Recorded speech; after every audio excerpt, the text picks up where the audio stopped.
lovelies, welcome back to my channel. And if you're new here, hi, my name's Jakara, and we're going back into the closet, so to speak. This is like my third week on working on this closet, or the third episode of working on this closet, and yeah, it's got some progress going for it, but today is the time that I start building it back up. I'm gonna add drywall. That is the goal. Drywall the closet, tape and mud it, and get it ready for paint. Now, I might not get to the sanding part today, but I'll do my best to get as much of the drywall out I can in this episode. So let's get started. So if you've never done drywall before, I have done it so many times. I can do it in my sleep, but it is kind of a dusty job once you get to the sanding part. Some of the tools, simple tools you'll need obviously you'll need drywall. You'll need drywall, you'll need a drywall saw if you have it, or a utility knife. A utility knife, I think, works a little bit better. These saws are really more for cutting like holes in the drywall so you can get around outlets and stuff. But anyway, I have that. Drywall screws. I have the 1 5/8 screws because I'm just going through this drywall and then into the lath. And then drywall tape. You'll need that. And then you'll need some joint compound to cover the tape and fill in the joints, and a putty knife. So I don't have that with me right now, but when I get to that stage, I'll grab it. So not too dusty to put up the drywall.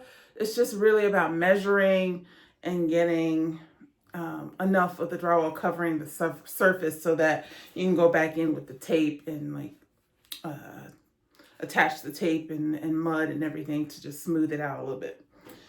Anyway, I procrastinated long enough. Let me get in this closet. Oh, and you need a drill or a screwdriver or electric screwdriver to put the screws into the drywall. Forgot about that. Anyway, let's get to work. All right, so I got a piece of drywall at Home Depot, but I had to cut it up into 4 pieces, and I didn't do a great cut. It's just like a really rough, uneven cut. That's okay because I'll straighten it out when I get to the closet. Now, I was going to take some of this trim down and everything, but I don't really have to because the thickness of this drywall really butts up right up against the trim, and I'm going to save myself some work and not do all that. And when it comes down to it, I'll just like caulk around the trim and everything after I clean the trim up. I do still have to clean up some of the little edges and everything. I think I'll put the rough edge against, because this, I don't know if you can see, this wall, it goes like this in an angle and then curves. So I'm going to have to do 2 separate pieces, maybe even 3, in the back of the closet. And then I have to go all the way up to the top and then also do the ceiling in here as well. So let me just see how this piece configures here. And yeah, we'll see how I can get it in.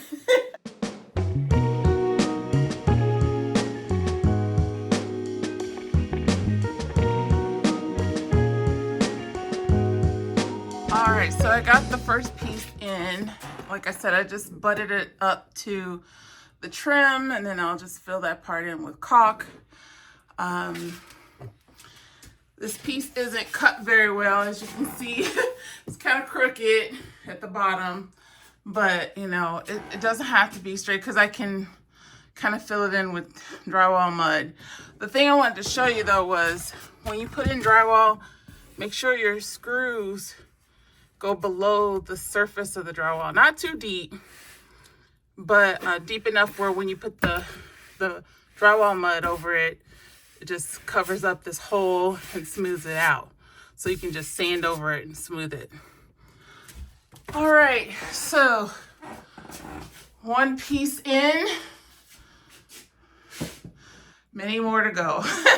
So let me get to do that. I'm gonna put this piece up at the top in the back, but it's a little bit too long, so I made a line, I measured it and made a line, and now I'm gonna cut this piece down. So if you've never cut drywall before, it's pretty simple.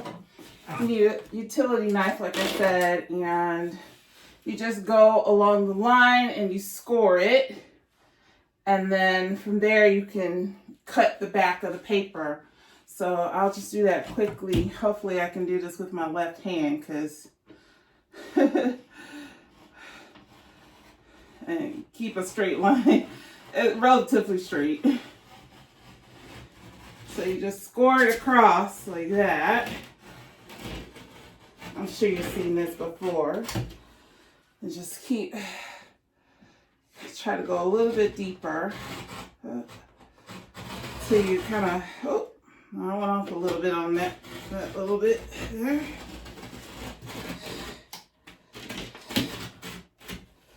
Okay, so I went off track a little bit, but once you scored it deep enough, you can kind of like hit the back of the board and it will flop down like that. And then I'll show you the back. There's paper. I see already that's not a straight line, but anyway, there's paper here. And then you just go, you kind of let this bend, and then you just take the utility knife and cut the paper.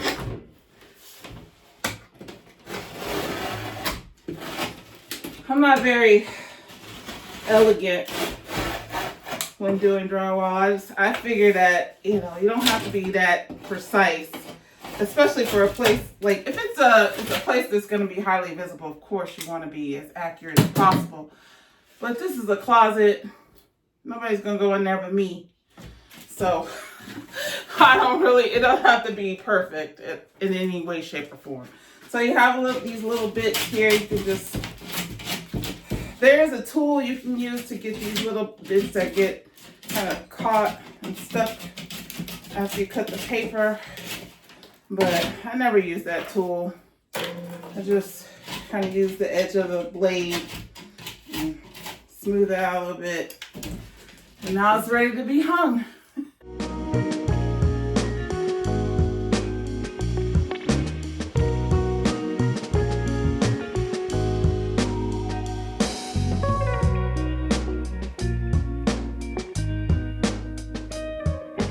Another tip you can do, if you're doing this by yourself, you could screw the screws into the board like so.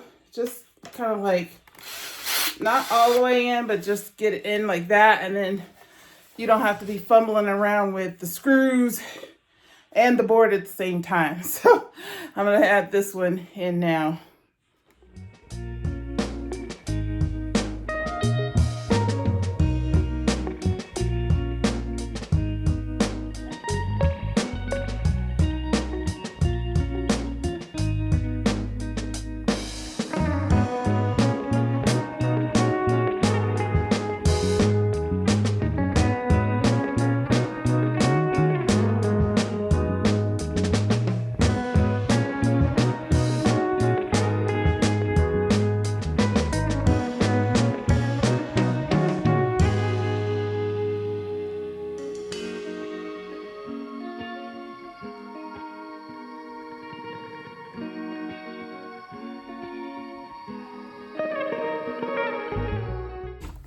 All right, don't worry about this gap here. This will be filled with drywall mud and tape, and that's why I said you don't have to be 100% perfect.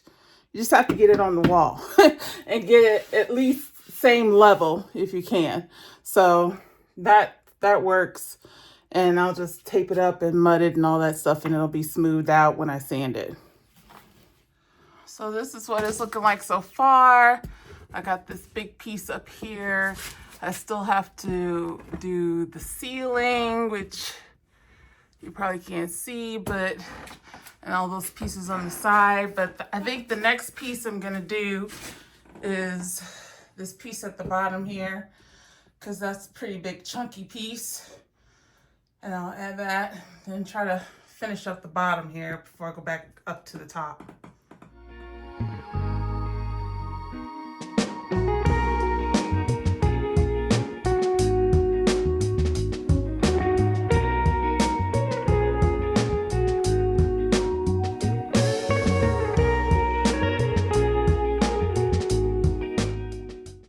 All right, here's the progress. I got all of it done except for the ceiling. I don't have enough to finish the ceiling, so I have to go back and get some more drywall. But it's all the rest of it is done, thank God. And now I can concentrate more on the taping and the mudding. So hopefully tomorrow I can start the taping and the mudding of the wall and go get another piece of drywall for the ceiling so I can finish that part too. Hopefully in the next couple of days I'll have this done. It'll get all smoothed out, and then in the next video I will, excuse me, so much dust, I'm gonna sneeze. Anyway, in the next video hopefully I'll have it where I can paint it, sand it down and paint it, and get it ready to add shelves and things like that for organization. So I'll see you tomorrow. All right, we're back to it.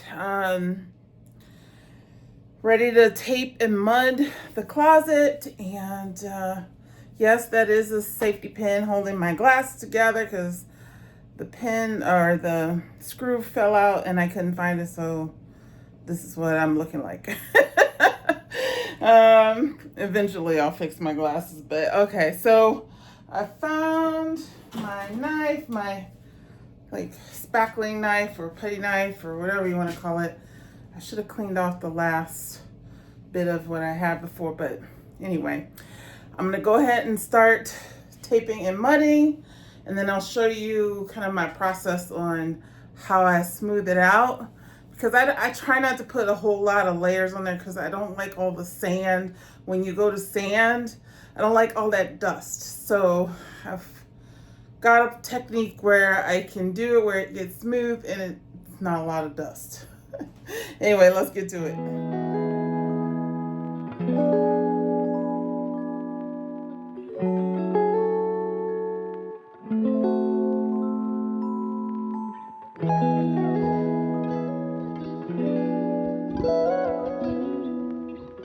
So I've gotten my first pass done. I did all the corners, and all the big gaps are filled in. So I let it sit for a few minutes, maybe 10-15 minutes, and then I go in with a damp sponge and I just lightly just kind of take down any like high points, any lumps or bumps, and try to smooth it out just a little bit. You don't want a soaking wet sponge. You just want something slightly damp just to move the joint compound a little bit, but not remove it, and also not to move the tape underneath it. So that's what I'm gonna do now.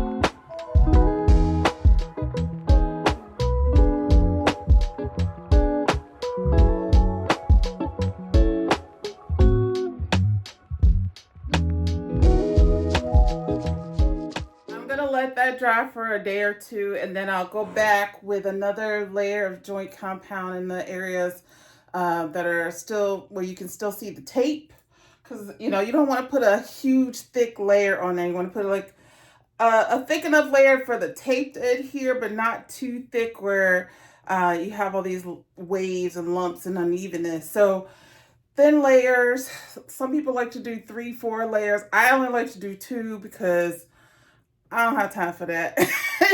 And also I like to do the sponge method because I hate dust. Like, I hate it. So I try to minimize the amount of dust I have. So by already smoothing it out when it's relatively still wet, I mean, it's more dry than it looks. But when it's still relatively pliable, I can move it around a little bit. That minimizes the dust. So I used to use a hand sander. If it's like a really high point in the wall, like a big lump or something, I will use the electric sander. But I'm hoping, fingers crossed, I would only have to do hand sanding around the joints of where the drywall butt up to each other. And I did the corners and everything. I still haven't done the ceiling because I haven't had time to go back to the hardware store to get more drywall, but eventually that'll get done.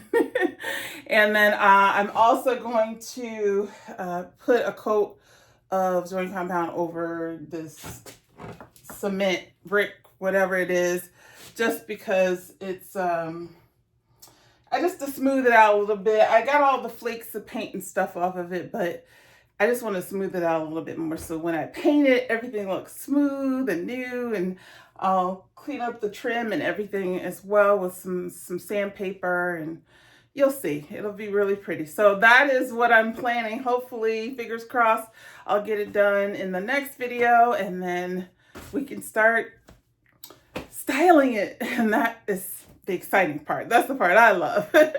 Anyway, I hope you enjoyed this video. If you did, please give me a thumbs up. And I would love to have you back for the next installment of the series and all the other things I have planned for the channel. And I hope you have a great day or night wherever you are. Until I see you next time, take care.